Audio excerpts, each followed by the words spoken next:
mean, are we just like bored, spoiled children who've just been lying in the bathtub all day, just playing with their plastic duck, and now they're just thinking, well, what can I do?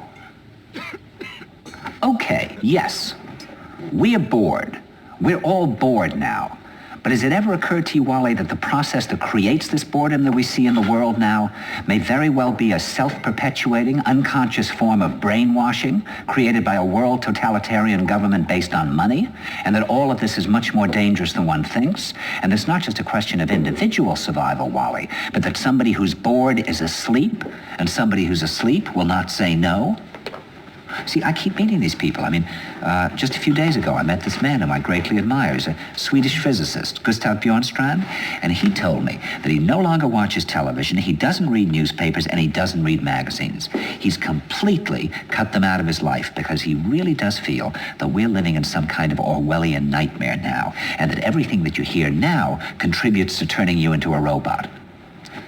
And when I was at Findhorn, I met this extraordinary English tree expert who had devoted his life to saving trees. Just got back from Washington, lobbying to save the redwoods. He's 84 years old, and he always travels with a backpack because he never knows where he's going to be tomorrow. And when I met him at Findhorn, he said to me, "Where are you from?" And I said, "New York." He said, "New York, yes, that's a very interesting place. Do you know a lot of New Yorkers who keep talking about the fact that they want to leave but never do?" And I said, "Oh, yes." And he said, "Why do you think they don't leave?" I gave him different banal theories. He said, "Oh, I don't think it's that way at all."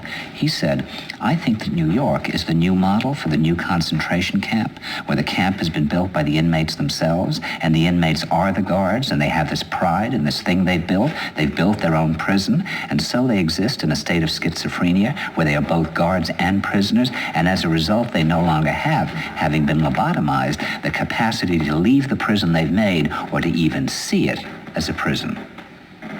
And then he went into his pocket and he took out a seed for a tree and he said, "This is a pine tree." He put it in my hand and he said, "Escape before it's too late." See, actually for 2 or 3 years now, Chiquita and I have had this very unpleasant feeling that we really should get out. That we really should feel like Jews in Germany in the late 30s. Get out of here. Of course, the problem is where to go, because it seems quite obvious that the whole world is going in the same direction.